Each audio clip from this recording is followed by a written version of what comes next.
کائنات کے تمام شہر ایک طرف اور یہ خطہ ایک طرف، یہ وہی شہر ہے جہاں پہلی اسلامی ریاست قائم ہوئی۔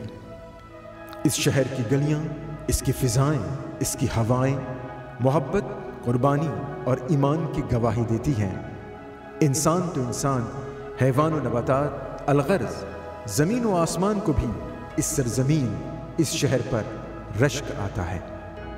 یہ وہی شہر مقدسہ ہے جہاں سید سرکار کل، مرکز دیدار کل، مظہر انوار کل، ختم رسول، مولا کل حضرت محمد مصطفیٰ صلی اللہ تعالی وسلم آرام فرما رہے ہیں۔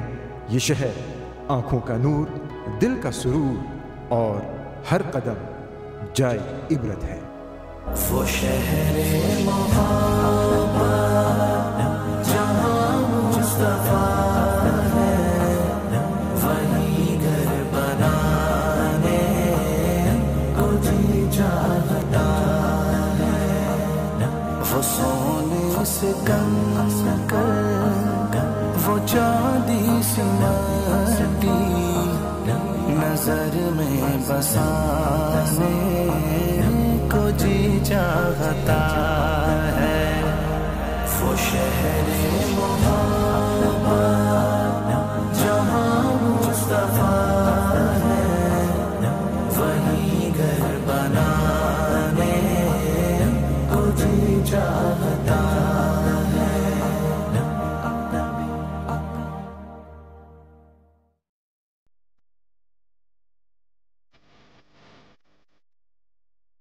مدینہ شریف کے متعدد نام ہیں۔ مؤخرین یعنی ہسٹورینز نے ان کے نام 100 سے زیادہ شمار کیے ہیں۔ چند نام یوں ہیں: ارض اللہ، حسنہ، الحرم، دار السما، طیبہ، دار السنہ، طیبہ، دار السلامہ، طابہ، دار الہجرہ،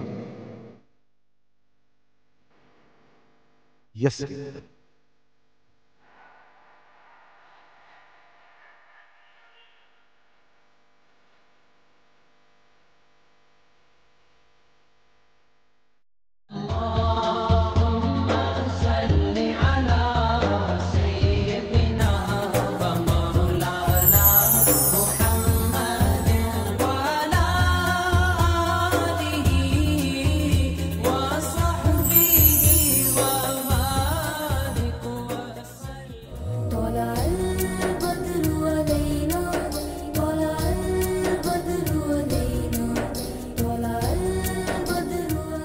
مگر اس شہر کا آفیشیل نام المدینہ المنورہ ہے، جس کا مفہوم The Enlightened City، مطلب وہ روشن شہر جہاں چھم چھم نور و رحمت کی برسات ہوتی ہے۔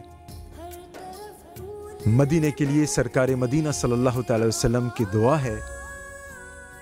ام المومنین سیدہ عائشہ صدیقہ رضی اللہ تعالیٰ عنہ فرماتی ہیں کہ جب ہم ہجرت کر کے مدینہ منورہ آئے تو یہاں بہت وبائیں پھیلی ہوئی تھیں۔ رسول اللہ صلی اللہ تعالی وسلم نے دعا فرمائی، اے اللہ ہمارے لیے مدینے کو مکہ مکرمہ سے زیادہ محبوب بنا دے اور اس کو ہر لحاظ سے صحیح کر دے، اس میں برکت ڈال دے۔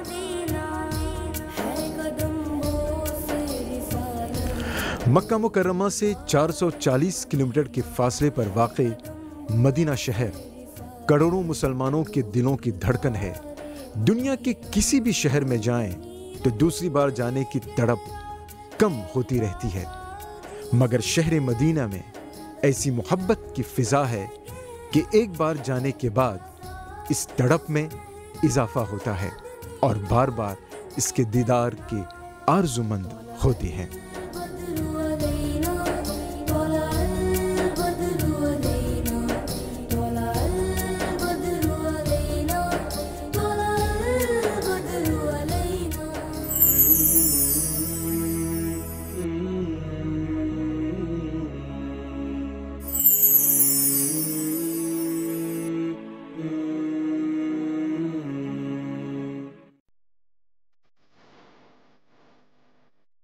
تاریخی کتابوں سے پتہ چلتا ہے کہ دنیا کے اس خطے میں سب سے پہلے ابیل نامی قبیلہ آباد ہوا۔ اس قبیلے کا تعلق حضرت نوح علیہ السلام کی 5ویں یا 6ٹھی پشت سے تھا۔ انہیں یہاں کی سبززار زمین، گھنے باغات، پانی کی فراوانی بہت اچھی لگی اور یہ لوگ یہیں بس گئے۔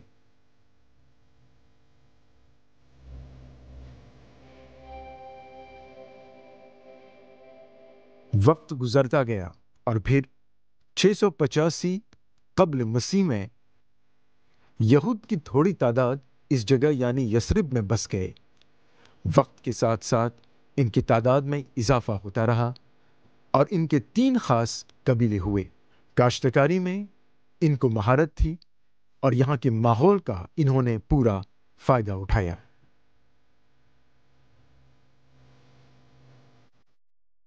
اس کے بعد یثرب میں اوس و خزرج یمن سے یہاں آئے اور یہودیوں نے ان کو کاشتکاری کے لیے رکھ لیا،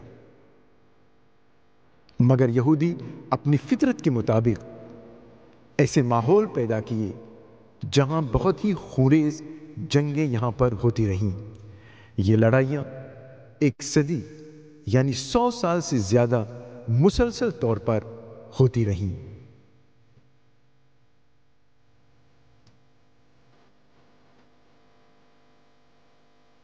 ادھر اللہ تبارک و تعالیٰ کی حکمت میں یہ بات طے ہو چکی تھی کہ دعوت اسلام کی باغ و بہار مکۃ المکرمہ سے یثرب منتقل ہو جائے۔ چنانچہ مدینہ شریف سے کچھ لوگ مکہ شریف آئے، جن میں خزرج قوم کے 6 افراد بھی شامل تھے، اور انہوں نے مکۃ المکرمہ میں نبی کریم صلی اللہ تعالی وسلم کی دعوت پر اسلام قبول کر لیا۔ اور یہی لوگ جب یثرب یعنی مدینہ لوٹے تو اسلام کی روشنی ہر گھر میں جلانے کی کوشش کی، اور جب ہجرت کا حکم ہوا تو آپ صلی اللہ تعالی علیہ وسلم حضرت ابوبکر صدیق رضی اللہ تعالیٰ عنہ کے ہمراہ مدینے پہنچے، اور آپ صلی اللہ تعالی وسلم کا مدینے آنا تھا کہ یہاں کی دنیا ہی بدل گئی۔ آپ صلی اللہ تعالی وسلم نے اس شہر کا نام یثرب سے بدل کر مدینہ رکھا۔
مسجد نبوی شریف کی تعمیر 642 عیسوی میں ہوئی اور یکم یعنی پہلی ہجری میں کی گئی۔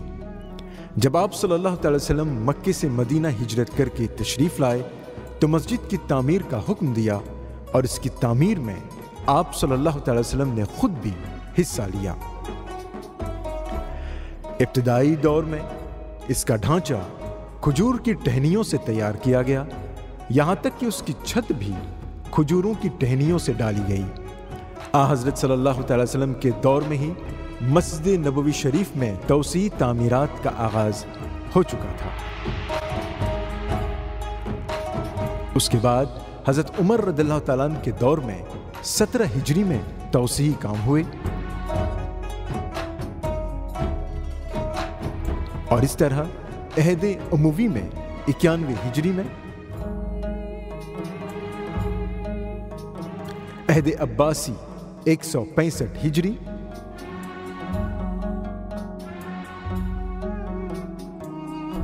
عہد ترکی میں 1277 ہجری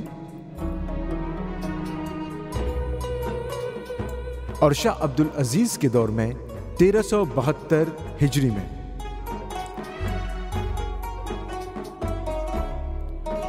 اس کے بعد شاہ فہد کے دور میں 1414 ہجری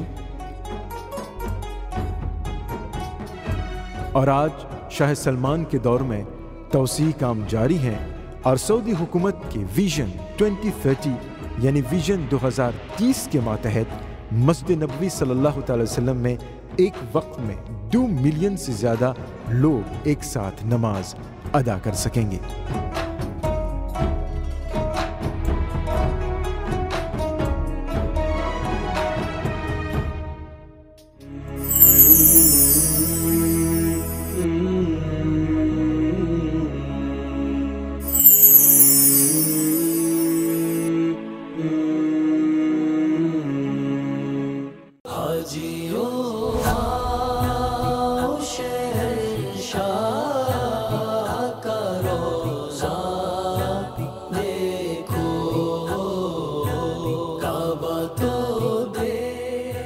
ریاض الجنہ نبی کریم صلی اللہ تعالی وسلم کے حجرے مبارک اور منبر کے درمیانی جگہ ریاض الجنہ کہلاتی ہے اور یہ مسجد کا سب سے مقدس مقام بھی ہے۔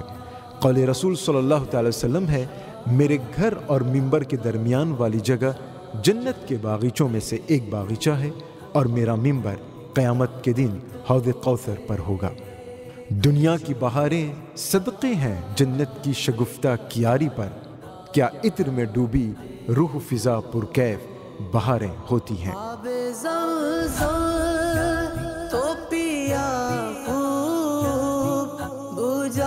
قول رسول صلی اللہ تعالی وسلم ہے، میرا منبر جنت کے ایک اونچے دروازے کی سیڑھی ہوگا اور میرے منبر کے پائے بہشت کی سیڑھی ہوں گے۔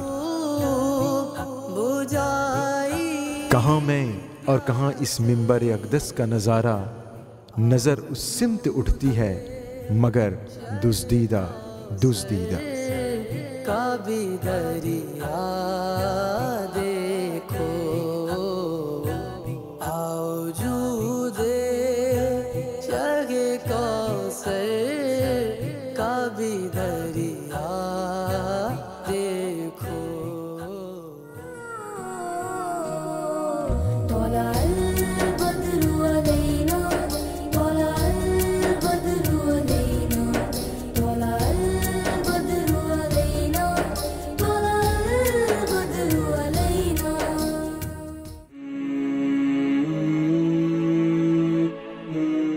ریاض الجنہ کے ستون یعنی کہ ریاض الجنہ کے پلرز، یہاں پر 8 ستون یعنی پلرز موجود ہیں جن کی اہمیت بھی بہت زیادہ ہے اور ہر ستون کی اپنی خاصیت ہے، یہاں چند کا ذکر کر رہے ہیں۔ ستون حنانہ، یہ ستون اس کھجور کے درخت کی جگہ ہے جس کے پاس نبی کریم صلی اللہ تعالی وسلم نماز ادا کرتے تھے اور منبر بنائے جانے سے پہلے خطبہ کے دوران اس کا سہارا لیتے تھے۔ منبر بنائے جانے کے بعد جب نبی کریم صلی اللہ تعالی وسلم جمعے کے روز اس پر کھڑے ہوئے تو اس درخت کے رونے کی آواز سن کر منبر سے اترے اور اس پر ہاتھ پھیرا تو اس میں سکون آ گیا، مطلب کہ درخت کو آرام آ گیا۔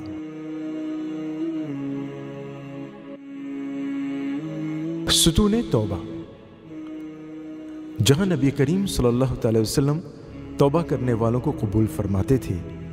یہ ستون ابو لبابہ کے نام سے بھی جانا جاتا ہے۔ حضرت ابو لبابہ رضی اللہ تعالی عنہ نے اپنے آپ کو سزا دینے کے لیے اس ستون سے باندھ لیا تھا اور قسم کھائی تھی کہ جب تک نبی کریم صلی اللہ تعالی وسلم انہیں نہیں کھولیں گے وہ اسی جگہ خود باندھے رکھیں گے۔ پھر قرآن پاک میں ان کی توبہ کے بعد انہیں کھول دیا گیا۔ ستون عائشہ، اس کا یہ نام اس لیے ہے کہ حضرت عائشہ رضی اللہ تعالی عنہا اس جگہ متعین کر کے بتلائی، جبکہ نبی کریم صلی اللہ تعالی وسلم نے صرف اتنا بتایا تھا کہ مسجد میں ایک جگہ ایسی ہے کہ لوگوں کو اس کی فضیلت معلوم ہو جائے تو وہاں نماز کی ادائیگی کے لیے آپس میں قرہ اندازی کریں گے۔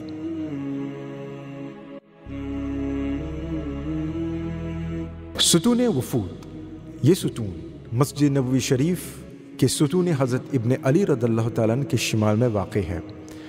حضور اکرم صلی اللہ تعالی وسلم عربوں کے وفد یعنی ڈیلیگیشن سے یہیں پر ملاقات کرتے۔ بعد میں یہ جگہ صحابہ کرام کی مجلس یعنی ان کی ملاقات کے لیے مشہور ہو گئی۔ ستون تہجد، اس جگہ نبی کریم صلی اللہ تعالی وسلم ایک چھوٹی چٹائی لے کر نماز تہجد ادا کرتے۔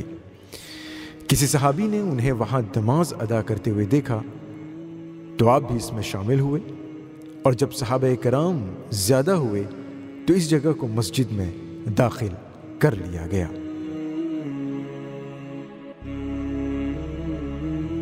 یہاں حضرت جبریل علیہ السلام آپ صلی اللہ تعالی علیہ وسلم سے ملاقات کے لیے آتے۔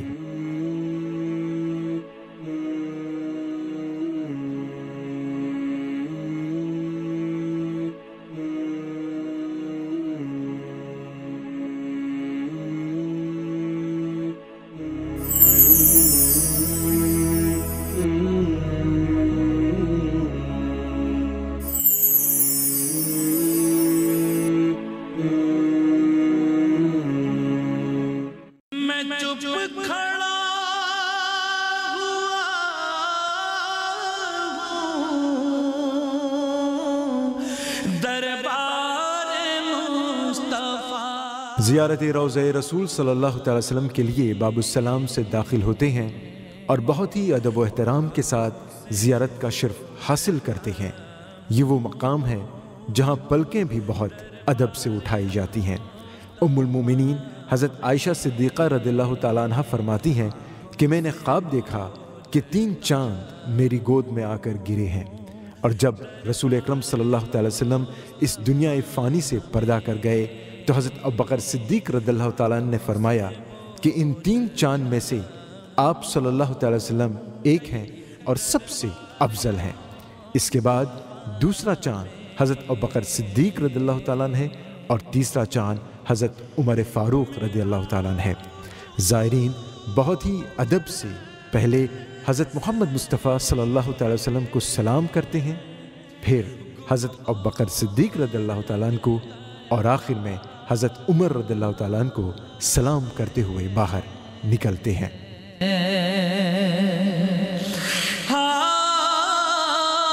میرا وجود جیسے گم ہو کے رہ گیا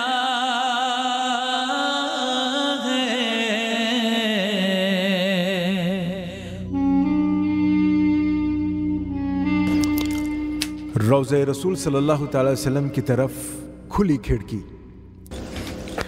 ناظرین، جب آپ حضور صلی اللہ تعالی وسلم کے روضہ مبارک پر کھڑے ہوں گے تو روضہ مبارک کے بالکل سامنے ایک کھڑکی موجود ہے جو 1400 سالوں سے کبھی بند نہیں ہوئی، کیونکہ ایک عظیم صحابی نے اپنی بیٹی سے وعدہ کیا تھا کہ یہ کھڑکی کبھی بند نہیں ہوگی، اور آج بھی یہ کھلی ہے۔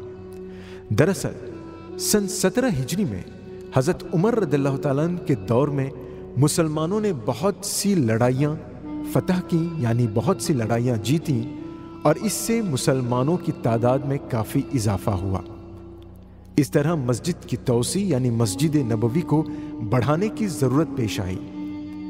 جس جگہ آج مسلمان کھڑے ہو کر سلام پیش کرتے ہیں، یہ دراصل ام المومنین سیدہ حفصہ بنت عمر رضی اللہ تعالیٰ عنہ کا حجرہ مبارک تھا، یعنی آپ کا گھر تھا، اور مسجد کی توسیع بھی اسی جانب کرنا ضروری تھی۔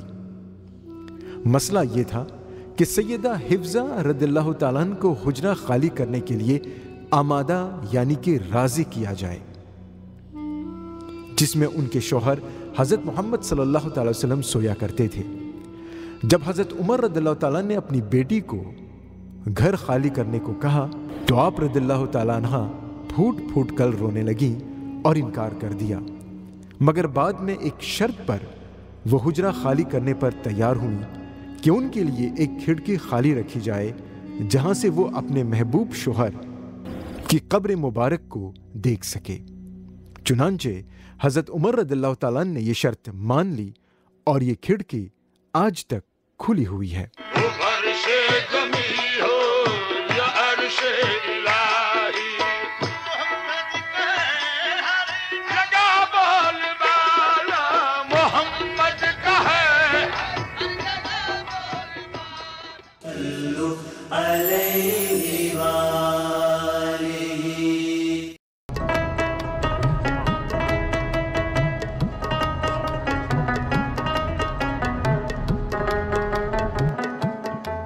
مسجد قباء۔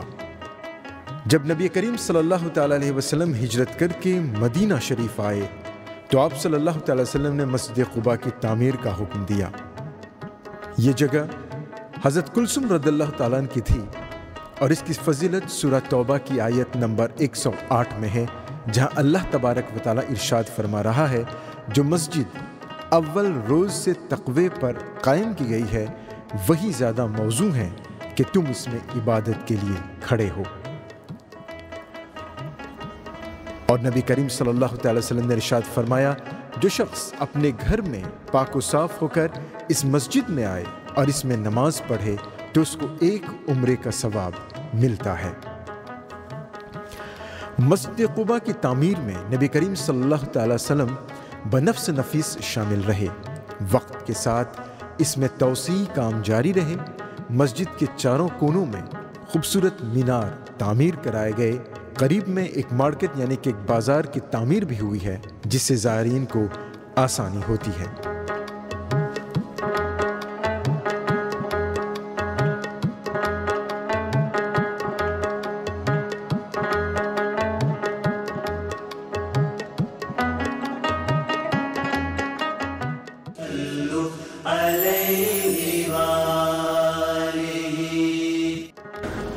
مسجد جمعہ۔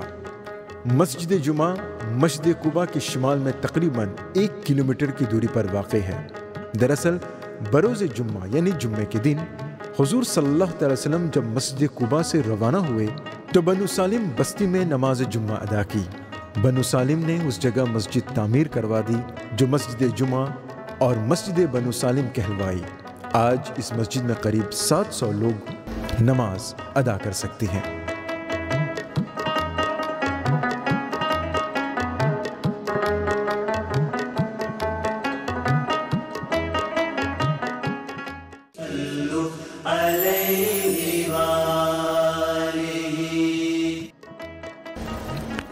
مسجد غمامہ۔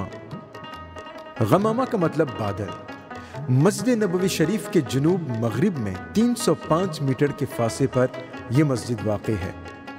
نبی کریم صلی اللہ تعالیٰ علیہ وسلم آخری سالوں میں یہاں عید کی نماز ادا کرتے۔ تاریخی کتابوں میں اس کا نام مسجد مصلی عیدگاہ والی مسجد ہے۔ آج کل یہ مسجد غمامہ کے نام سے معروف ہے، شاید اس لیے کہ جب نبی کریم صلی اللہ تعالی وسلم نے نماز پڑھائی تو غمامہ یعنی بادل آپ پر سایہ فگن ہو گئے۔ سرمئی رنگ کے پتھر سے تعمیر شدہ اس مسجد کی حسن و خوبی آج بھی برقرار ہے۔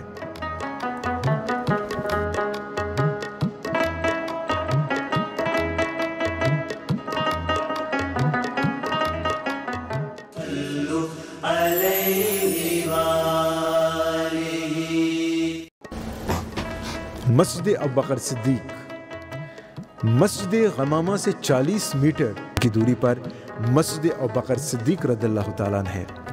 حضور صلی اللہ تعالی وسلم نے یہاں بعض عید کی نمازیں ادا فرمائی اور پھر آپ کے خلیفہ اول حضرت سیدنا ابوبکر صدیق رضی اللہ تعالیٰ نے اس میں عید کی نماز پڑھائی۔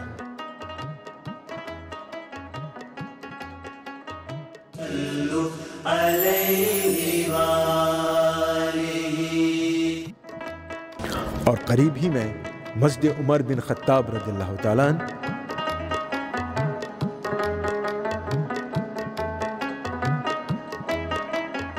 اور مسجد حضرت علی رضی اللہ تعالیٰ عنہ بھی پائی جاتی ہیں، جن کے دیدار سے قلب کو سکون ملتا ہے۔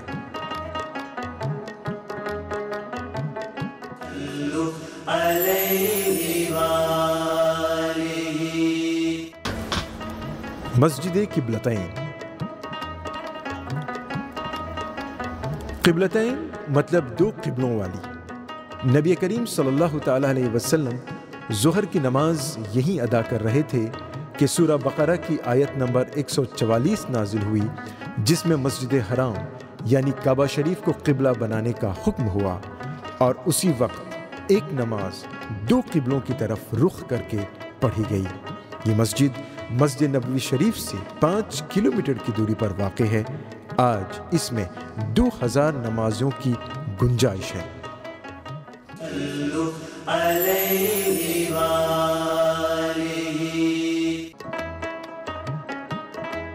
مسجد ابو ذر۔ مسجد ابو ذر رضی اللہ تعالیٰ عنہ مسجد نبوی شریف کی شمالی جانب 900 میٹر کے فاصلے پر واقع ہے۔ مسجد کی تاریخی نام مسجد سجدہ ہے۔ عبد الرحمن بن عوف رضی اللہ تعالیٰ عنہ کی روایت ہے کہ ایک مرتبہ نبی کریم صلی اللہ تعالی وسلم نے اس جگہ نماز کے وقت ایک لمبا سجدہ کیا۔ جب آپ صلی اللہ تعالی وسلم سجدے سے اٹھے تو عبد الرحمن بن عوف رضی اللہ تعالیٰ عنہ نے طویل سجدے کی وجہ پوچھی، تو آپ صلی اللہ تعالی وسلم نے بتایا کہ حضرت جبریل علیہ السلام اللہ تعالیٰ کا پیغام لے کر آئے، اور وہ پیغام کیا تھا کہ جس نے آپ صلی اللہ تعالی وسلم پر درود و سلام بھیجے گا اس پر اللہ کی رحمت اور سلامتی نازل ہوگی۔ ایک شاعر نے کیا خوب لکھا ہے کہ رسول اطہر جہاں بھی ٹھہرے وہ منزلیں یاد کر رہی ہیں، جبین اقدس جہاں جھکی ہے وہ سجدہ گاہیں ترس رہی ہیں۔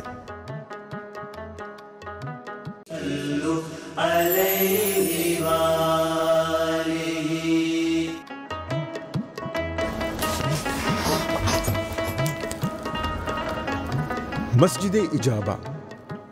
مسجد نبوی شریف کے شمال مشرق میں 580 میٹر کی دوری پر واقع ہے۔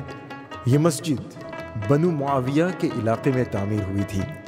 اس مسجد میں ایک مرتبہ نبی کریم صلی اللہ تعالی وسلم تشریف لائے اور 2 رکعت نماز ادا کرنے کے بعد دعا فرمائی اور بتایا کہ رب نے ان کی 2 دعائیں قبول کر لیں اور ایک رد کر دیا۔ آپ صلی اللہ تعالی وسلم نے بتایا کہ اللہ سے آپ نے مانگا کہ میری امت قحط سالی سے ہلاک نہ ہو اور میری امت غرق ہو کر ہلاک نہ کی جائے۔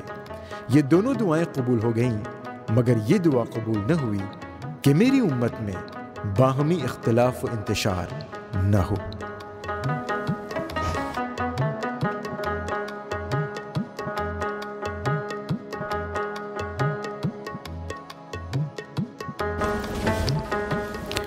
مسجد میقات۔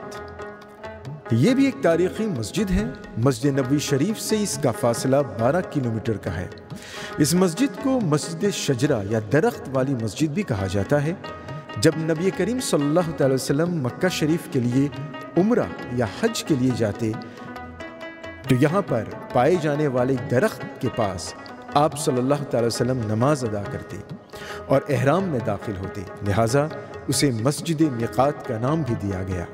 مدینہ کی سمت سے آنے والوں کے لیے یہ میقات ہے، یعنی یہی سے احرام میں داخل ہوتے ہیں اور حج یا عمرے کے لیے جاتے ہیں۔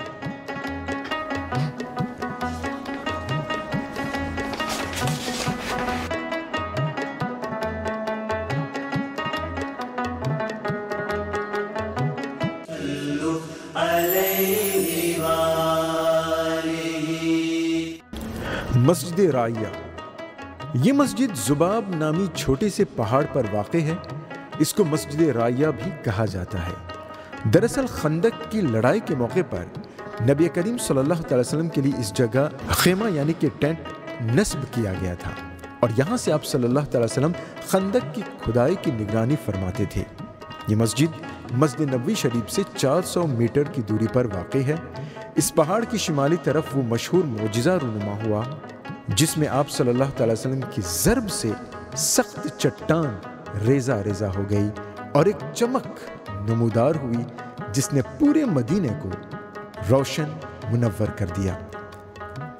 شاعر کہتے ہیں، زبان پاک سے اللہ اکبر کی صدا نکلی، لگائی ایک ضرب ایسی کہ پتھر سے ضیا نکلی، اور ضیا ایسی کہ چمکے جس سے دامن کوثروں کے، کھلے اہل نظر پر باب کچھ رنگین نظاروں کے۔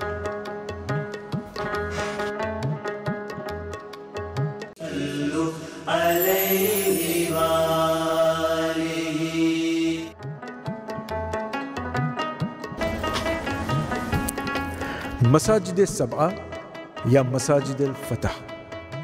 مدینہ منورہ کی قدیمی تاریخی کتابوں میں مساجد الفتح کا نام درج ہے۔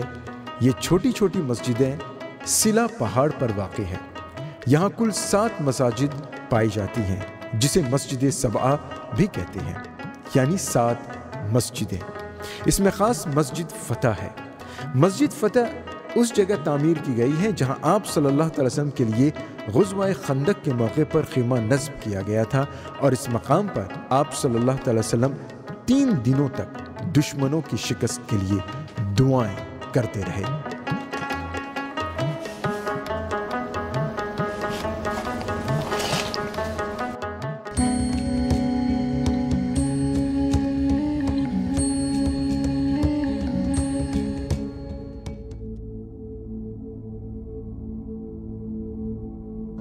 بقیع قبرستان۔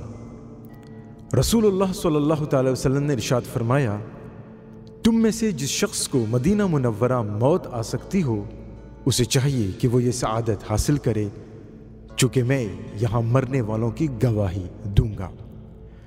مدینہ منورہ کا قبرستان بقیع جنت البقیع ہے، جس میں 10,000 کے قریب صحابہ کرام دفن ہیں، جن میں آپ صلی اللہ تعالی وسلم کی بیویاں اور بیٹیاں شامل ہیں، اور اس کے علاوہ تابعین اور صالحین بھی یہاں مدفن ہیں۔ حضور اکرم صلی اللہ تعالی وسلم بقیع والوں کے لیے دعا فرماتے۔ ان دنوں روزانہ فجر کی نماز کے بعد بقیع قبرستان کی زیارت کی جا سکتی ہے۔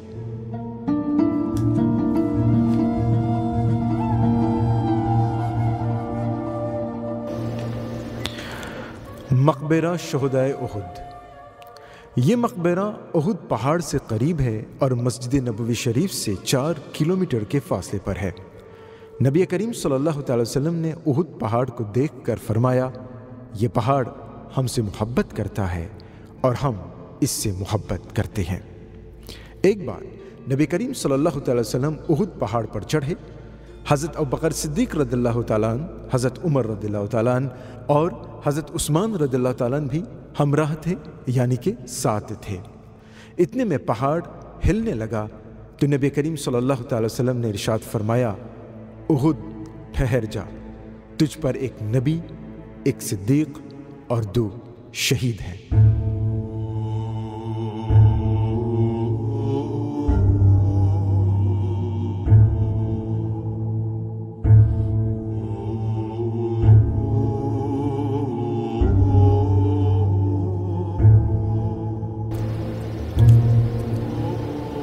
احد قبرستان میں 70 وہ شہداء ہیں جو احد کی لڑائی میں شہید ہوئے۔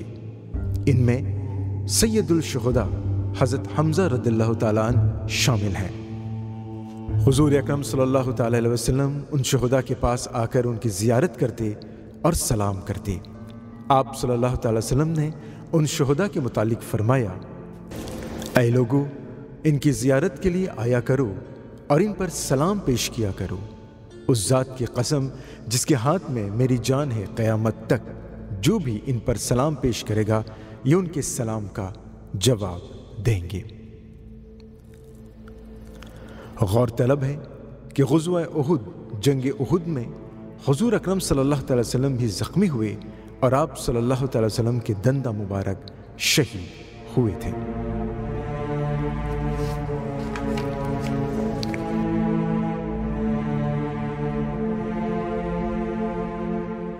جبل الروما یعنی روما پہاڑ۔ عربی زبان میں تیر اندازوں کو رومات کہتے ہیں اور اسی کی نسبت سے اس پہاڑ کا نام رکھا گیا، یعنی جبل روما۔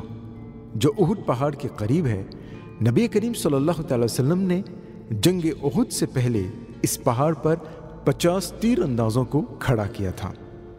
اور اسی طرح جبل سلا، جبل رائیہ بھی موجود ہیں اور ان کی اہمیت اپنی جگہ مسلم ہے۔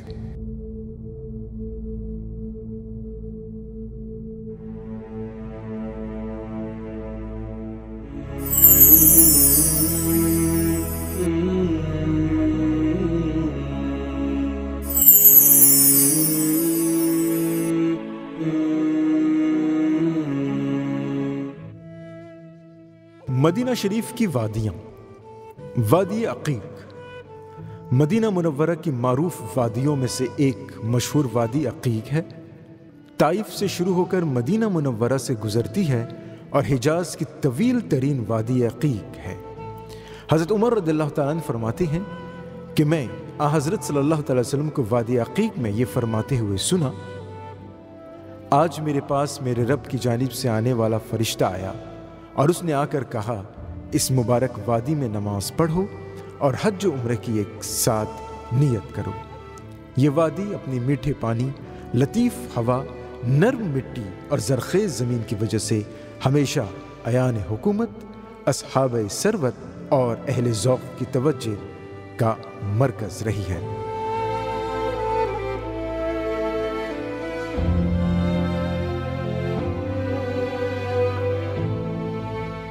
وادی بیضا یا وادی جن۔ وادی جن کا اصل نام وادی بیضا ہے۔ ایک حدیث میں نبی کریم صلی اللہ تعالی وسلم نے فرمایا، قیامت کے قریب ایک لشکر کعبہ میں چڑھائی کرے گا۔ جب یہ لوگ وادی بیضا یعنی کہ وادی جن پر پہنچے گا تو انہیں اول سے آخر تک دھسا دیا جائے گا۔ یہ جگہ مدینہ منورہ سے 35 کلومیٹر کی دوری پر واقع ہے۔ یہ ایک ویران علاقہ بھی ہے۔ کہتے ہیں کہ یہاں گاڑی خود بخود آہستہ آہستہ رفتار پکڑتی ہے اور یہاں تک 140 کلومیٹر فی گھنٹہ تک چل سکتی ہے، مگر بتایا جاتا ہے کہ یہ صرف نظروں کا دھوکہ ہے، اس کی کوئی حقیقت نہیں ہے۔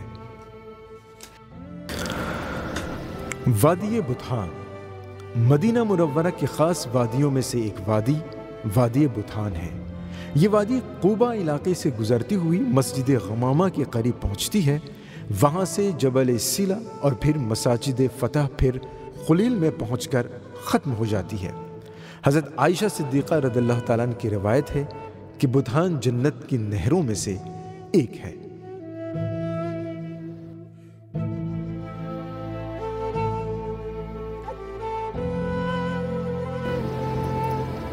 اسی طرح وادی قنات، وادی مہروز بھی ہیں۔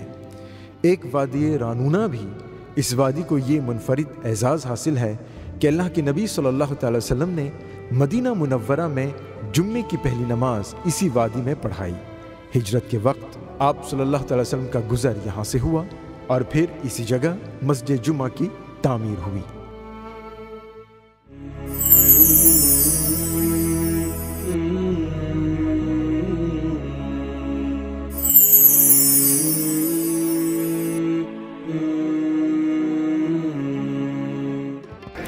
مدینہ منورہ کے بعض تاریخی کنویں۔ مدینہ شریف اور اس کے اطراف کے جن کنووں کو نبی کریم صلی اللہ تعالی وسلم سے کچھ نہ کچھ نسبت کا شرف حاصل ہے، ان کی تعداد بہت ہے۔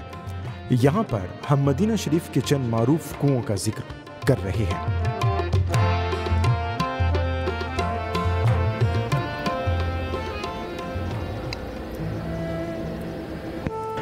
بر روما یا بر عثمان یعنی حضرت عثمان رضی اللہ تعالیٰ عنہ کا کنواں۔ یہ کنواں مسجد نبوی سے تقریباً 3 کلومیٹر کے فاصلے پر واقع ہے اور مسجد قبلتین سے 1 کلومیٹر کی دوری پر۔ جب نبی کریم صلی اللہ تعالی وسلم مدینہ منورہ تشریف لائے تو میٹھے پانی کا یہ بڑا کنواں ایک یہودی کی ملکیت تھا، یعنی یہودی کے پاس تھا، اور یہ یہودی لوگوں کو بہت زیادہ قیمتوں میں پانی بیچتا تھا۔ نبی کریم صلی اللہ تعالی وسلم نے فرمایا، جو شخص مسلمانوں کے لیے بر روما خریدے گا اسے جنت میں اس سے بہتر انعام ملے گا۔ حضرت عثمان رضی اللہ تعالیٰ عنہ نے یہ کنواں خرید کر امیر غریب اور مسافر سب کے لیے وقف کر دیا۔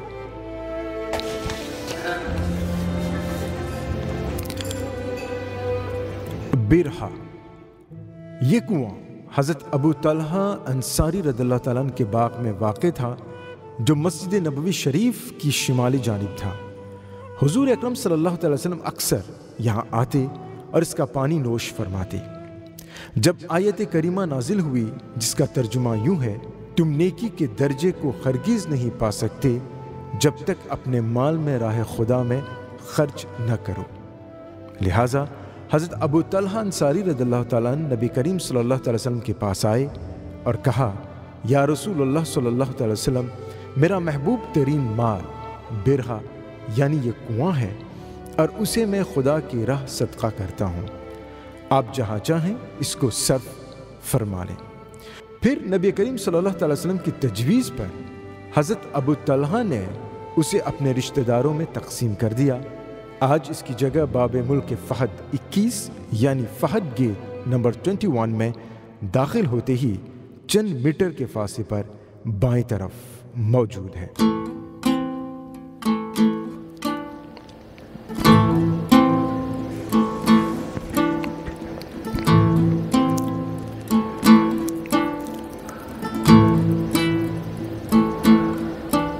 بر العریس یا پھر بر الختم، یہ کنواں مسجد قباء کے قریب واقع تھا، مگر 14ویں صدی ہجری کے آخر میں سڑک کی توسیع کے لیے دفن کر دیا گیا۔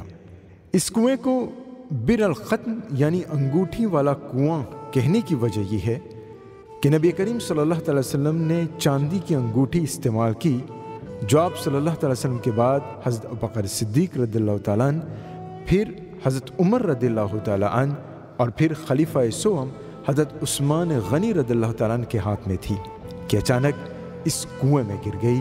اس پر محمد رسول اللہ صلی اللہ تعالیٰ وسلم لکھا ہوا تھا۔ بہت تلاش کے بعد انگوٹھی نہیں ملی۔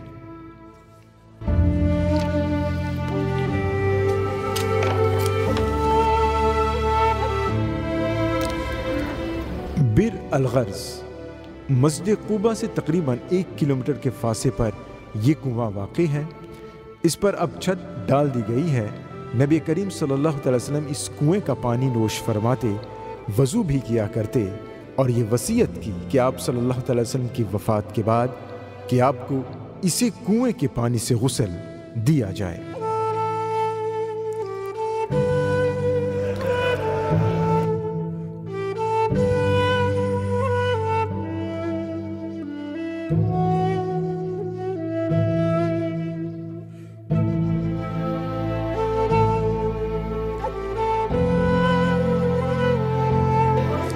بر عروہ، حضرت عروہ بن زبیر رضی اللہ تعالیٰ عنہ نے یہ کنواں کھدوایا تھا۔ حضرت زبیر رضی اللہ تعالیٰ عنہ حضرت ابوبکر صدیق رضی اللہ تعالیٰ عنہ کے پوتے ہیں۔ یہ کنواں مسجد نبوی شریف سے تقریباً 3 کلومیٹر کی دوری پر واقع ہے اور ابھی تک یہ محفوظ ہے اور زائرین اس کی زیارت کرتے ہیں۔ اس کا پانی ہلکا اور میٹھا ہونے کی وجہ سے یہ کنواں خوب مشہور ہوا۔ عربی شاعری میں اس کا تذکرہ بھی ملتا ہے۔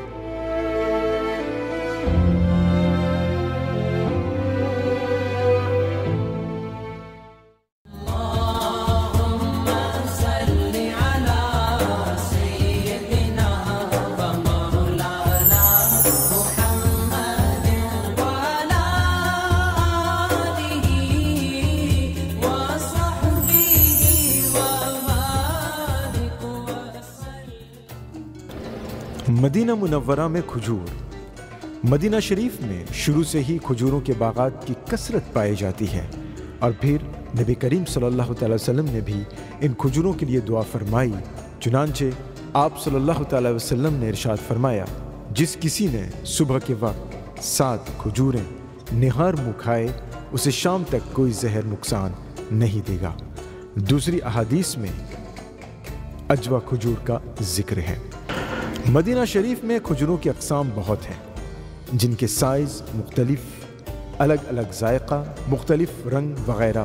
چند معروف کھجوروں کے نام اس طرح ہیں۔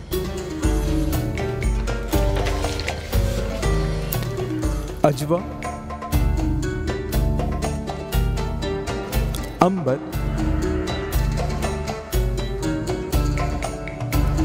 صفوی،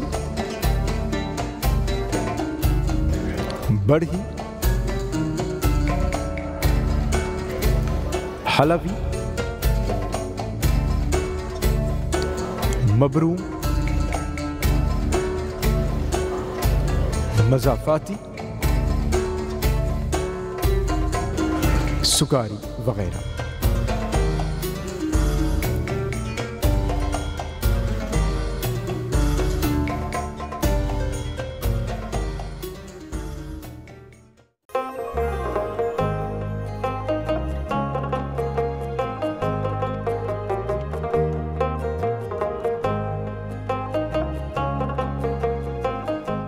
ناظرین، دن، مہینے، سال، یہاں تک کہ سیاہی ختم ہو جائیں گی، مگر خاتم النبیین رحمت للعالمین احمد مجتبی محمد مصطفیٰ صلی اللہ تعالی وسلم کے مدینے کا ذکر، اس کی تعریف و توصیف باقی رہے گی۔ رب قدیر ہم سب کو اس مبارک شہر کا دیدار نصیب فرمائے، آمین ثم آمین۔ اللہ کی سرتابہ قدم شان ہے یہ، انسان ہی انسان، وہ انسان ہے یہ۔ قرآن تو ایمان بتاتا ہے انہیں، اور ایمان کہتا ہے میری جان ہے یہ۔